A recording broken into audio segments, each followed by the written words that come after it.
an la ilaha illallah wahdahu la syarikalah wa asyhadu anna Muhammadan abduhu wa rasuluh la nabiyya ba'dah. Ya ayyuhalladzina amanu taqullaha haqqa tuqatih wa la tamutunna illa wa antum muslimun. Ya ayyuhan nasu taqu rabbakumul ladzi khalaqakum min nafsin wahidah wa khalaqa minha zawjaha wa batha minhuma rijalan katsira wa nisaa'a wattaqullaha alladzi tasaaluna bihi wal arham innallaha kana 'alaikum raqiba. Amma ba'd, fa inna asdaqal hadithi kitabullah wa khairal huda huda Muhammadin sallallahu alaihi wasallam wa syarrul umuri muhdatsatuha.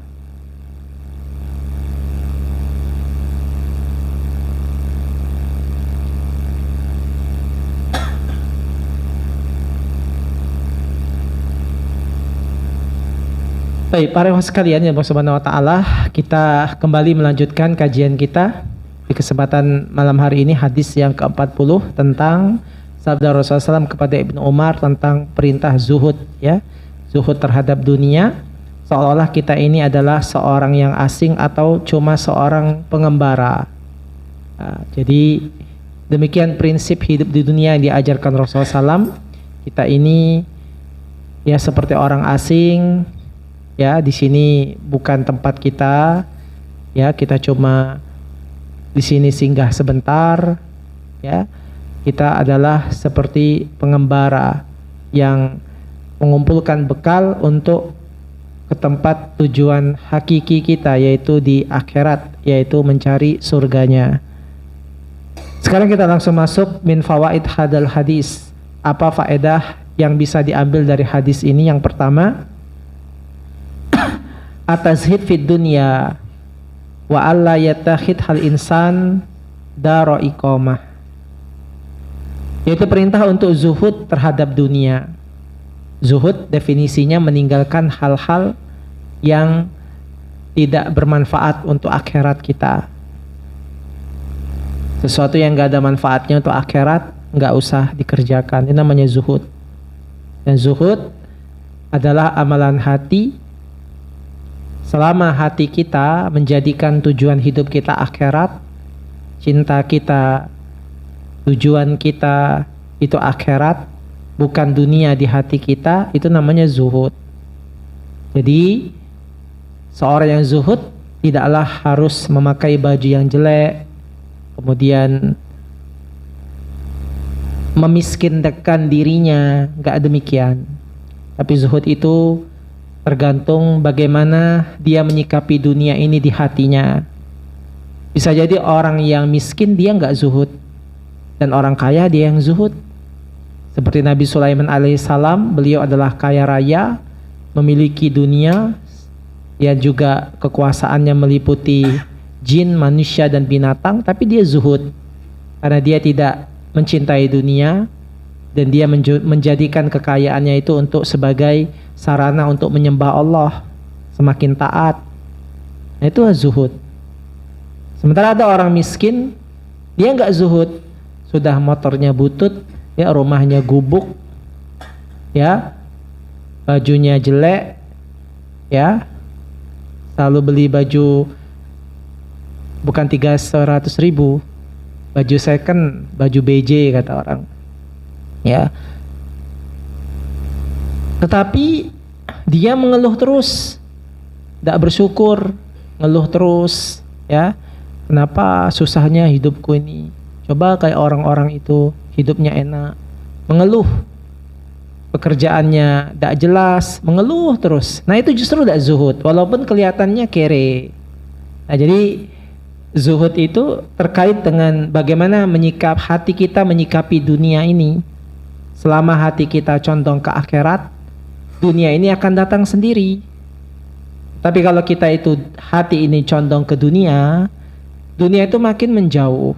Makanya kita tidak kaya-kaya, bahkan kalaupun kaya tetap tidak puas, selalu merasa kekurangan. Nah, itu ya zuhud, ya. Ini adalah sifat yang diperintahkan Rasulullah SAW, yaitu ketika kita menjadikannya sebagai cuma tempat persinggahan sementara. Wa alla yattakhid hal insan daro iqamah, maka jangan kita jadikan dunia ini sebagai tempat iqamah, seolah-olah kita ini mau tinggal selamanya di sini, sehingga kita kumpulkan, kita kejar dia dunia ini sampai meninggalkan akhirat, sampai korupsi, sampai lupa sholat, lupa ngaji, ya. Jangan seperti itu. Gak pernah baca Quran.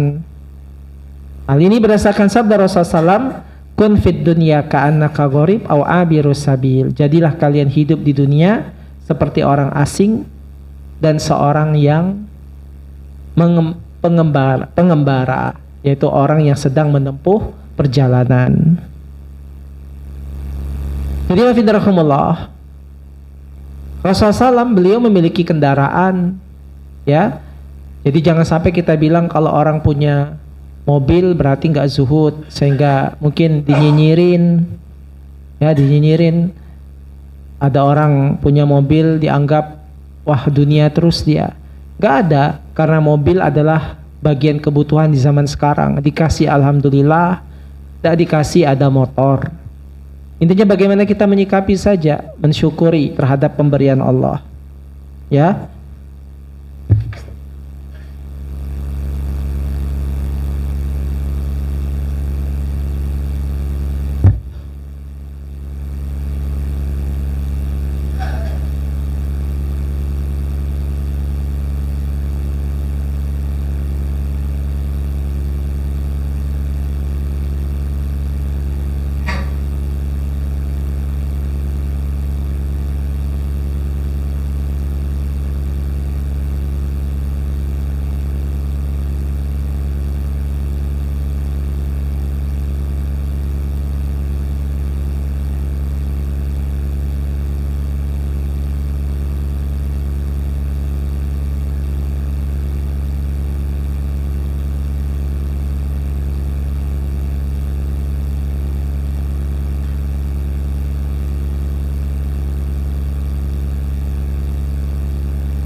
Baik, Afwan, ada kendala teknis sedikit ya.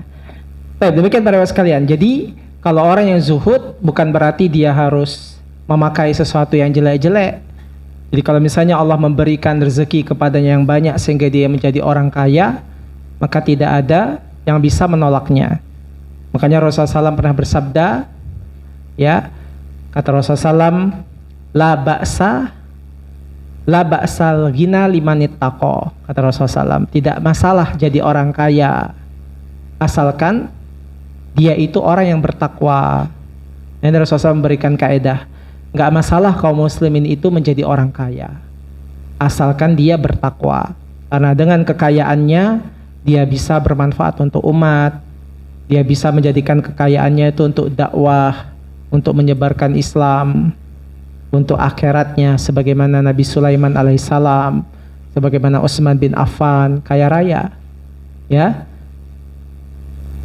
Jadi nggak masalah. Nah kalau seandainya kita diberikan rezeki sedikit, banyak juga sahabat yang miskin seperti Abu Hurairah, Abu Zar al-Ghifari, ya miskin. Tapi mereka zuhud ketika mereka tidak menjadikan dunia ini, ya, dunia ini menjadi tujuan hidupnya, tapi hanya alat untuk dia mengejar akhirat. Nah, demikian para sekalian ya, kaedahnya dalam memahami makna zuhud. Jadi kalau antum melihat misalnya ada orang zuhud itu pakai baju jelek-jelek, tidak boleh pakai sepatu bagus, tidak boleh pakai mobil, tidak boleh pakai motor bagus, itu salah pemahaman terhadap zuhud. Karena Rasulullah SAW sendiri pernah ditanya, ya, ketika Rasulullah SAW menyebutkan tentang, ya, sahabat yang disebut Rasulullah SAW sebagai orang yang sombong, kata Rasulullah SAW, la yadkhulul jannata man kana fi qalbihi misqala dzarratin min kibr, kata Rasulullah SAW. Enggak masuk surga orang yang di hatinya ada rasa sombong walaupun sebesar biji zarrah. Dan sahabat kan khawatir memahami sombong itu bagaimana. Kata dia, ya Rasulullah SAW, kami ini suka memakai sendal bagus, memakai baju bagus. Apakah itu sombong? Nah, Rasulullah SAW mengatakan tidak demikian. Karena innallaha jamil yuhibbul jamal. Allah itu indah dan dia menyukai keindahan. Jadi nggak masalah dia memakai yang bagus selama dia ada uangnya, dan dia menunjukkan nikmat itu merupakan bagian dari ibadah. Kata Allah Subhanahu wa taala, wa amma bi ni'mati rabbika fahaddis. Adapun nikmat yang Allah berikan kepada kalian, hendaklah kalian tunjukkan bekasnya. Jadi Allah tak suka ngelihat kita itu kelihatan susah, kelihatan lusuh. Kaum muslimin kelihatan kere, itu Allah nggak suka. Walaupun kita kere, tetapi tidaklah kita menjadi orang yang mengeluh, menunjukkan sisi kesusahan kita terus. Kemudian Rasulullah memberikan kaidah bahwasanya definisi kibr, sombong adalah batarul haq wa ghamtun nas. Sombong itu bukan pakai baju bagus, pakai sendal bagus. Kalau antum bisa beli sendal bagus, gak masalah daripada antum beli yang 35.000 produk Cina yang sebulan udah lepas. Antum punya uang beli yang 500.000 tapi kuat, tahan air, ya, tidak bikin kaki antum lecet. Ya tafadhal, ada uangnya. Ya, sebagaimana Rasulullah SAW memiliki onta yang cepat gerakannya, ya, hal itu merupakan bagian dari kebutuhan. Ya, jadi kata Rasulullah SAW, sombong itu adalah ketika kamu batarul haq, ketika kamu merendahkan orang lain dan menolak kebenaran.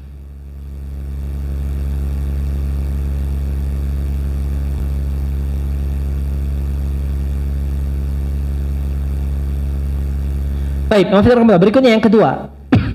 Pada yang kedua adalah husnul ta'lim Nabi SAW yatribul amsal muqni'ah. Bagusnya metode pengajaran Nabi Muhammad SAW ketika beliau memberikan permisalan yang sangat muqni'ah, sangat pas, ya, sangat memuaskan. Ya, Rasulullah SAW dalam memberikan nasihat itu, beliau memberikan permisalan itu lebih mengena daripada, ya, daripada tidak diberikan permisalan. Apa nakia, ana ada urusan sedikit, terganggu kajiannya. Baik, ana matikan HP-nya sekarang. Ya, saya sudah. Baik, berikutnya kata beliau, contohnya ketika Rasulullah SAW mengatakan izhad fid dunya wala tarkun ilaiha wa ma ashbahu dzalika lam yufid hadal misal ma afado qauluhu sallallahu kun fid dunya ka'adnaka gharib au abirus sabil. Kalau seandainya Rasulullah SAW hanya mengatakan izhad fid dunya, zuhudlah kamu di dunia, ini kan masih antum salah pemahaman. Makna zuhud itu apa sih? Kalau antum kira zuhud itu harus susah-susah, kere-kere. Nah, masih ya di telepon.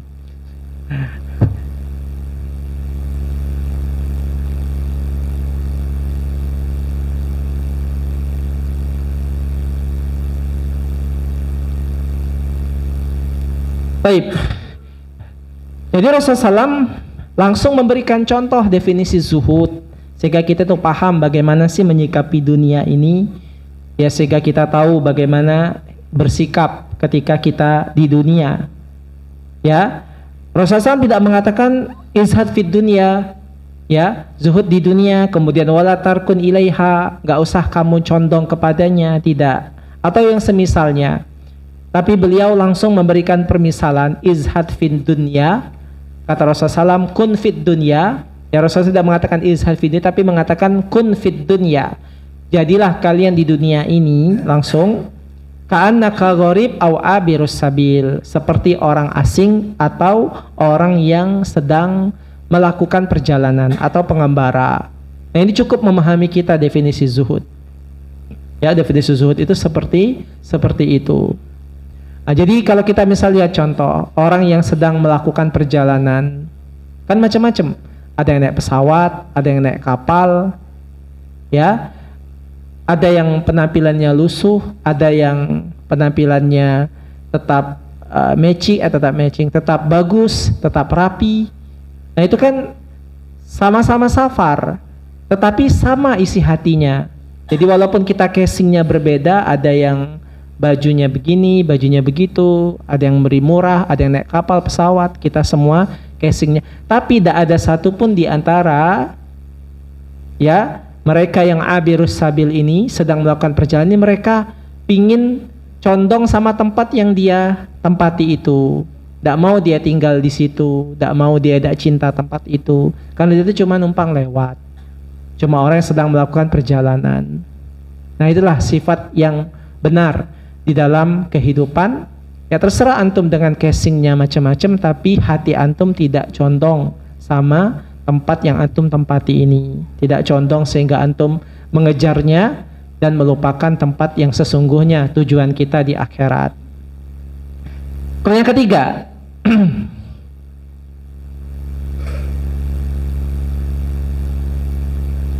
pada yang ketiga adalah fa'ala ma yakunu sababan lintibahil mukhatab wa khuduri qalbih, atau fi'lu ma yakunu sababan lintibahi al mukhatab wa khuduri qalbih. Hendaklah seseorang melakukan sebab kalau berbicara yang penting atau ingin memberikan nasihat. Hendaklah seseorang mengambil sebab supaya lawan bicara itu intibah, perhatian, fokus, dan hadir hatinya.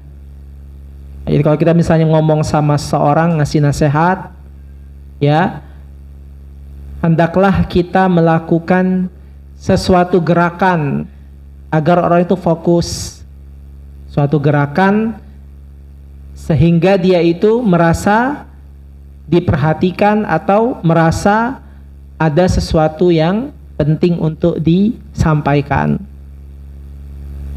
Contohnya ketika Rasulullah SAW melakukan hal ini kepada Ibnu Umar, akhadha Rasulullah SAW bimangkibayya, yaitu beliau ketika ingin memberikan nasihat, Rasulullah SAW sambil memegang pundaknya. Nah, ini kan membuat perhatian, ya, Ibnu Umar, ya, kun fid dunya ka'annaka gharib au abirus sabil. Nah, ini kan akhirnya membuat Ibnu Umar perhatian dan fokus, karena ada yang ditepuk, ada yang dipegang dari pundaknya.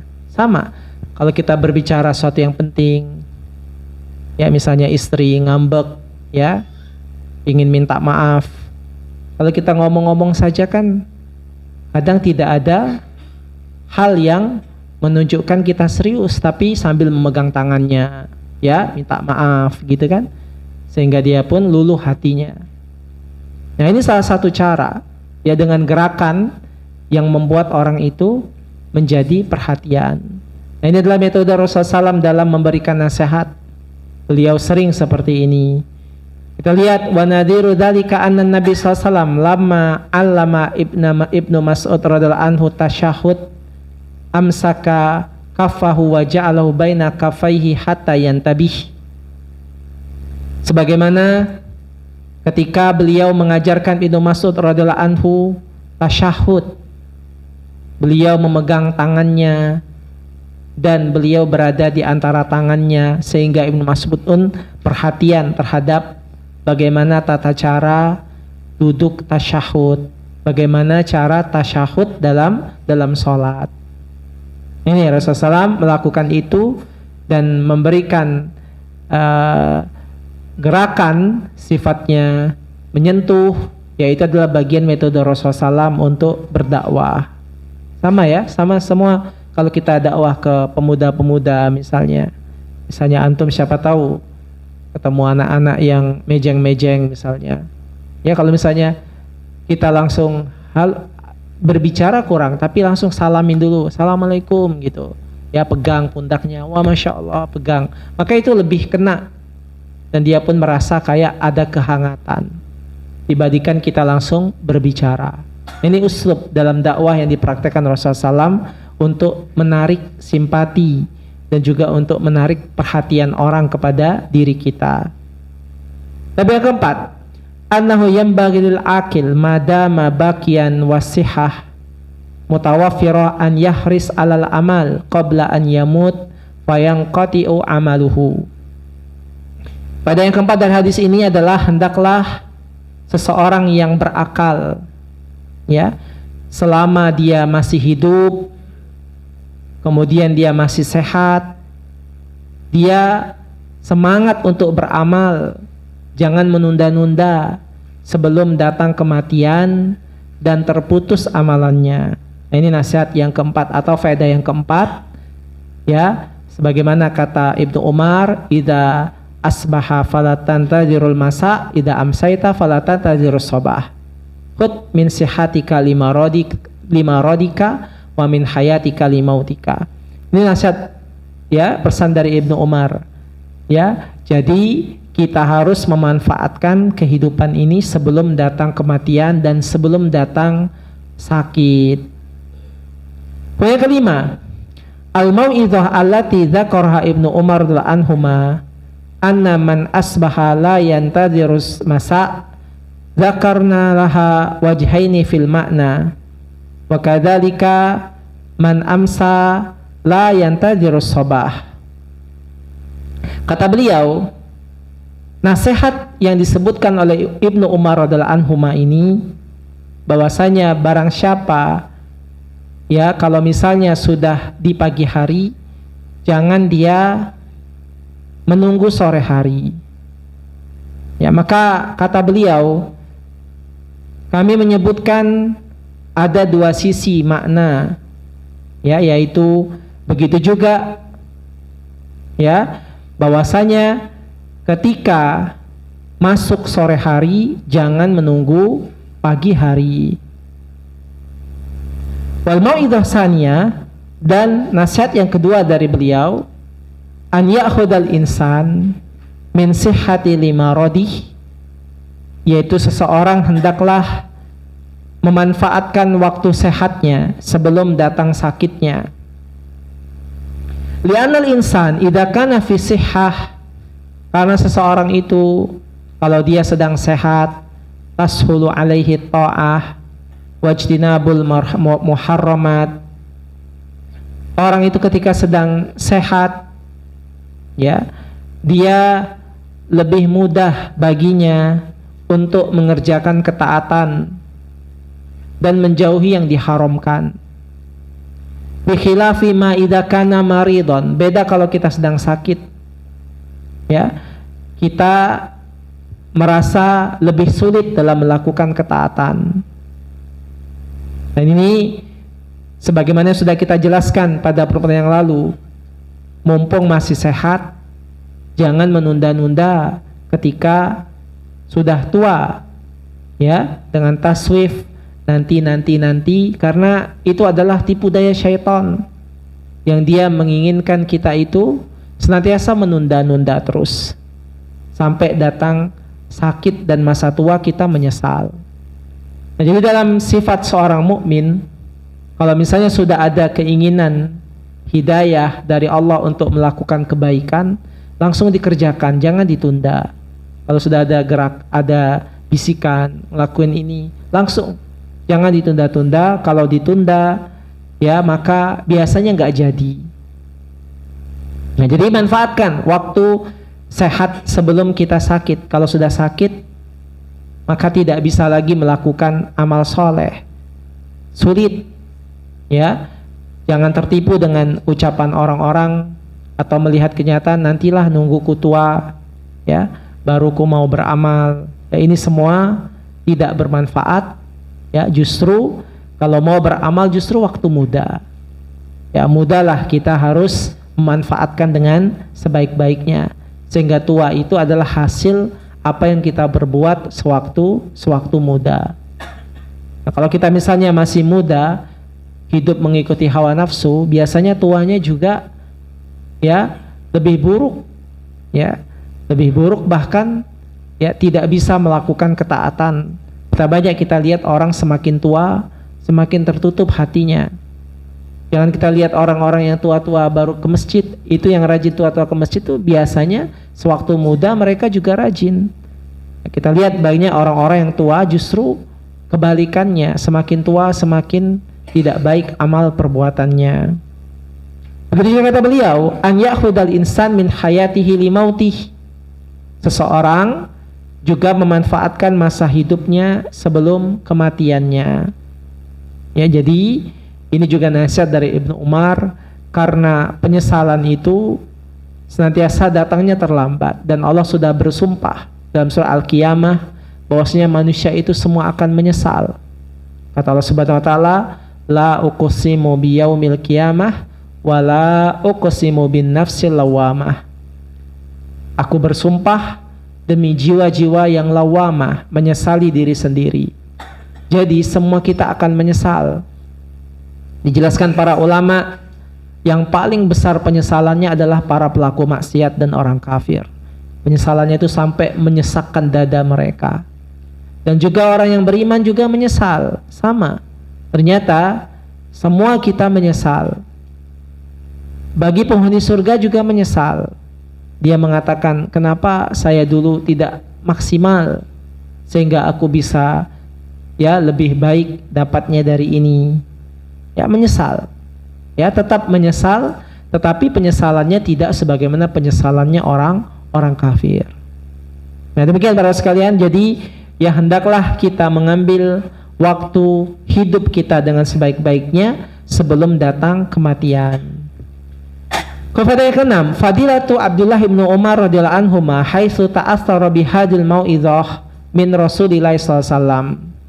Keutamaan Abdullah bin Umar radhiyallahu anhu yaitu ketika beliau sangat terpengaruh mengasar nasihat dari Rasulullah SAW tersebut. Jadi para sekalian, para sahabat ketika meriwayatkan hadis, kalau mau tahu sifat karakternya apa sesuai dengan hadis yang mereka riwayatkan. Kalau mau tahu ya bagaimana sifat sahabat ini, lihat hadis yang dia bawa. Karena biasanya para sahabat itu benar-benar mengamalkan hadis yang mereka bawa. Dan Ibnu Umar radhiyallahu anhu itu sangat terasar dengan hadis ini, maka beliau adalah contoh pribadi yang zuhud dalam kehidupan. Selain itu juga ya seperti Abu Dzar Al-Ghifari, itu sangat zuhud, terinspirasi dengan nasihat Rasulullah SAW. Hanya saja nasihat beliau kepada beliau itu, karena Rasulullah SAW itu memang ketika ngasih nasihat sahabat itu sesuai dengan kecocokan sahabatnya. Untuk Abu Dzar, Rasulullah SAW kasih nasihat seperti ini, dan beliau sangat mengamalkan.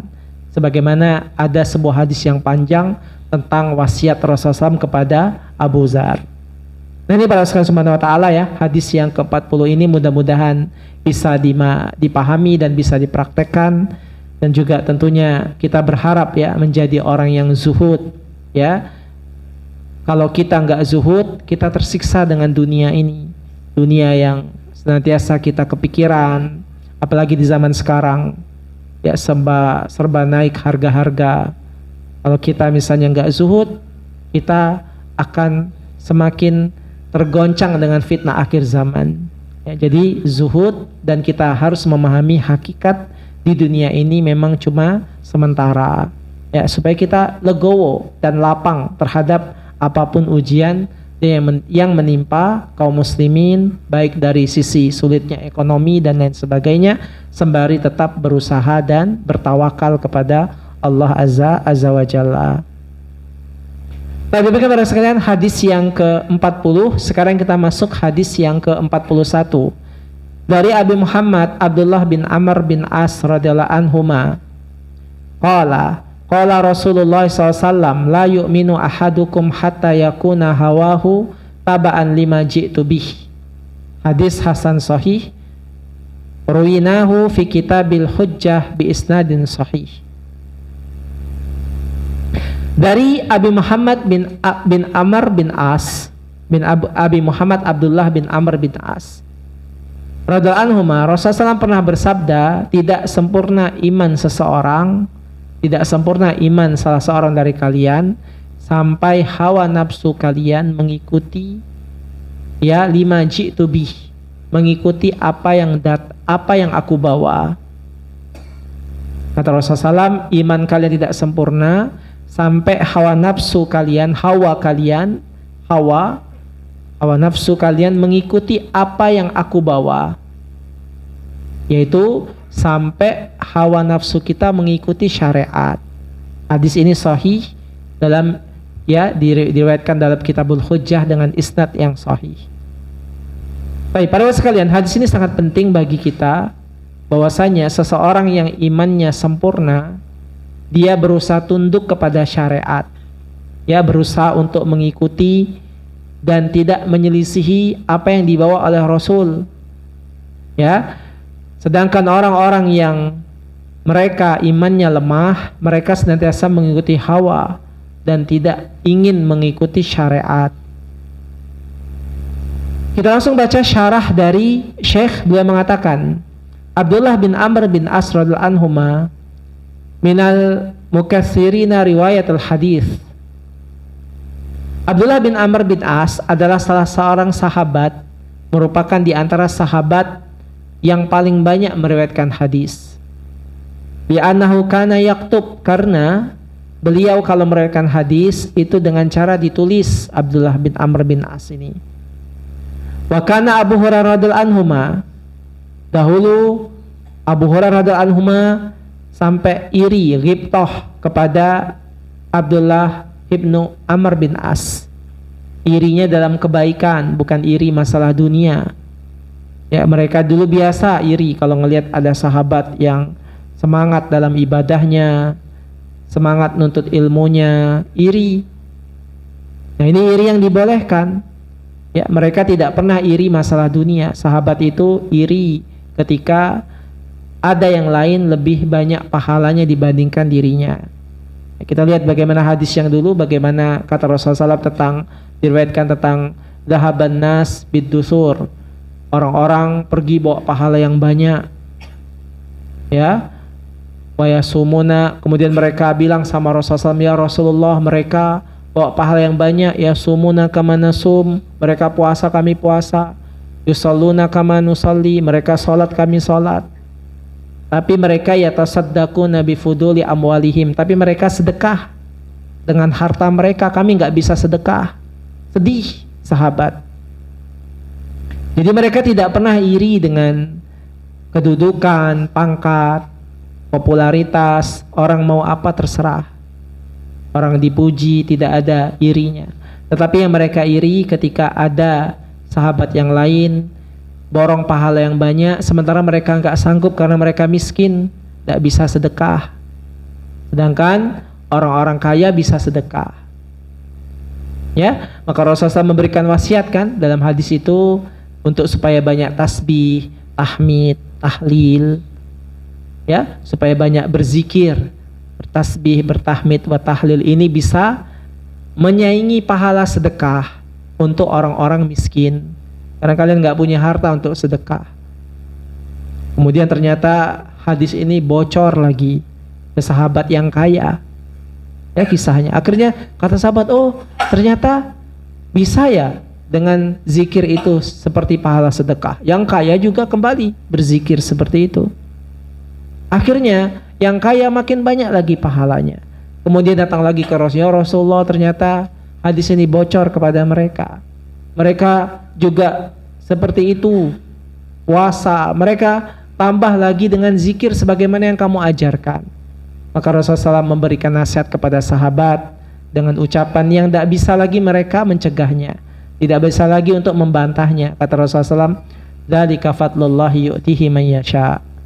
Itu keutamaan dari Allah yang Allah berikan kepada siapa yang Dia kehendaki. Tidak tahu ngapalah, ya, tidak tahu ngapalah, ya, mereka bisa seperti itu, kalian tidak bisa. Nah, sama dalam hadis ini, Abdullah bin Amr bin As, salah satu sahabat yang banyak meriwayatkan hadis. Di antara kehebatan beliau menulis. Dan tidak semua sahabat bisa nulis kan. Banyak sahabat itu yang ummi kayak Rasulullah SAW. Ya. Maka Abu Hurairah, beliau iri sama Abdullah bin Amr bin As. Makanya Abu Hurairah irinya, beliau semakin banyak meriwayatkan hadis, semakin banyak belajar. Bahkan beliau, Abu Hurairah itu nggak punya rumah. Beliau tinggalnya di pelataran Masjid Nabawi. Dia termasuk ahli sufah. Kenapa beliau seperti itu? Karena saking seriusnya belajar kepada Nabi. Ya, saking seriusnya. Nah, inilah para sahabat iri dengan amal ibadah orang.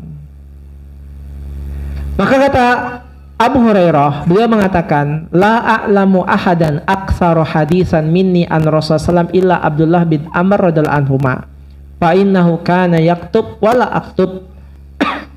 Kata Abu Hurairah, aku tidak mengetahui ada salah seorang yang lebih banyak meriwayatkan hadis dari Rasulullah SAW dariku kecuali Abdullah bin Amr.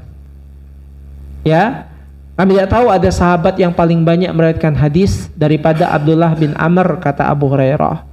Karena dia dulu nulis, sedangkan kami nggak menulis. Wala aktub, karena dia menulis, aku tidak menulis. Nah, ini bentuk ghibtahnya Abu Hurairah kepada Abdullah bin Amr. Nah, ini nasihat kita kepada antum semua. Kalau mau iri, irilah sama kawan-kawan kalian yang, ya, mereka semangat nuntut ilmunya, aku ketinggalan, kayak gitu irinya. Iri kepada teman-teman yang dia kok bisa cepat sekali ke masjid, semangat, kita terlambat misalnya kan. Oh, dia itu rajin membaca Quran, kita enggak, irilah sama dia. Ya, jadi bukan iri terhadap dunia. Tapi ada sahabat, kata para ulama, yang enggak pernah iri kepada orang. Baik ghibtah itu dia enggak. Kata para ulama, dia adalah Abu Bakar As-Siddiq radhiyallahu anhu. Umar bin Khattab itu senantiasa ghibtah kepada Abu Bakar As-Siddiq. Senantiasa dia ingin nandingi. Ngelihat Abu Bakar kayak gini, wah, terpacu Umar bin Khattab, ingin niru juga. Tetapi kalau Abu Bakar As-Siddiq, tidak sapalah yang dia ikuti, yang dia irikan. Dia murni melakukannya dari hatinya, ya, fokus. Nah, ini yang paling bagus. Tetapi kalau dia iri, kemudian dia berlomba, itu juga bagus sebagaimana Umar bin Khattab. Tetapi efeknya Umar bin Khattab nomor 2 setelah Abu Bakar As-Siddiq. Nah, jadi kalau misalnya kita melakukan amal tanpa iri juga, motivasi dari kita ingin dari hati kita sendiri yang ingin mengejar akhirat, dari hati kita yang bersih, ingin dekat dengannya, itu lebih bagus. Tetapi kalau kita misalnya menjadikan orang lain sebagai motivasi untuk diri kita karena kita iri dengan dia, amal solehnya juga itu tidak mengapa. Tapi ini kalah dengan yang pertama, yaitu Abu Bakar As-Siddiq. Baik, kata Rasulullah SAW, la yu'minu ahadukum ya'nil iman al-kamil. Tidak beriman salah seorang di antara kalian. Di sini maksudnya bukan tidak beriman secara sempurna. Ya, bukan al-iman al-kamil sehingga dia dibilang tidak beriman jadi murtad sebagaimana pemahaman Khawarij. Para Khawarij, mereka mengkafirkan orang-orang yang melakukan dosa besar. Nah, maksudnya tidak beriman di sini adalah tidak sempurna imannya. Hadis-hadis yang menunjukkan la yu'minu ahadukum memang maknanya kadang tidak sempurna imannya, kadang juga memang imannya memang nggak ada sama sekali, tergantung konteksnya. Rasulullah SAW sedang bicara tentang apa, ya? Rasulullah mengatakan la yu'minu ahadukum hatta yuhibba li akhihi ma yuhibbu li nafsi. Ini maksudnya tidak sempurna. Nah, ini juga sama, tidak sempurna iman seseorang bukan berarti murtad, tapi enggak sempurna. Hatta yakuna hawahu, sehingga dia menjadikan hawa ini identik dengan makna yang buruk. Ya, hawa kalau disebut hawa jelek maknanya. Sedangkan nafsu bisa bagus, bisa jelek. Ada nafsu mutmainnah, ada nafsu lawamah. Ya, tapi kalau hawa itu jelek semua. Dan hawa ini cenderung ngarahin kita kepada yang menyimpang-menyimpang. Mengikuti syahwat, mengikuti syubhat, itu hawa. Karena hawa ini senantiasa menginginkan jiwa ini ingin menolak apa yang diajarkan oleh syariat. Hawa tidak setuju dengan jilbab. Kenapa pakai jilbab? Ya, ini adalah mengekang wanita. Hawa itu. Nah, orang yang mengikuti hawa nafsu dia akan hancur, tergelincir, dan akan masuk neraka. Sementara orang yang beriman, hawanya tunduk. Ketika dalam berpikir untuk apa jilbab, saya nggak peduli karena ini perintah Rasulullah. Terlepas ada hikmahnya, nggak ada hikmahnya, pokoknya saya ngikut. Nah, itulah orang yang beriman. Sedangkan orang yang tidak beriman, sebelum datang dalil, mereka tolak kalau nggak sesuai dengan hawanya. Betapa banyak zaman sekarang kaum muslimin seperti ini. Kalau datang dalil larangan tertentu, hawanya dulu yang berbicara. Emang kenapa? Kenapa nggak boleh? Kenapa begini? Kenapa begitu? Hawanya. Karena hawa itu senantiasa nggak cocok dengan dalil. Kebanyakan hawa itu senantiasa nggak cocok dengan apa yang dibawa oleh syariat. Senantiasa, kecuali dia menundukkannya kepada kebaikan. Kemudian kata Rasulullah SAW, taba'an lima ji'tu bih. Nah, hawa itu baru dikatakan beriman kalau hawanya itu mengikuti apa yang dibawa oleh Rasul, yaitu syariat. Ya, ini dikatakan oleh mu'allif ta'ala. Hadis ini adalah hadis hasan sahih. Ruwiyanahu, kata beliau, diriwayatkan, kami meriwayatkannya dari kitab Hujjah dengan sanad yang sahih. Kemudian kata beliau, Ibnu Rajab Al-Hambali rahimahullah, ya, beliau mengomentari tentang derajat kesahihan hadis ini. Ya, al hadis la yasih, kata beliau. Beliau mengatakan hadis ini enggak sahih. Ya, tapi insyaallah kita bahaskan pada pertemuan yang akan datang. Wassalamualaikum Muhammadin wa ala alihi wasallam. Subhanakallahumma bihamdik asyhadu an la ilaha illa anta astaghfiruka wa atubu ilaik. Wassalamualaikum warahmatullahi wabarakatuh.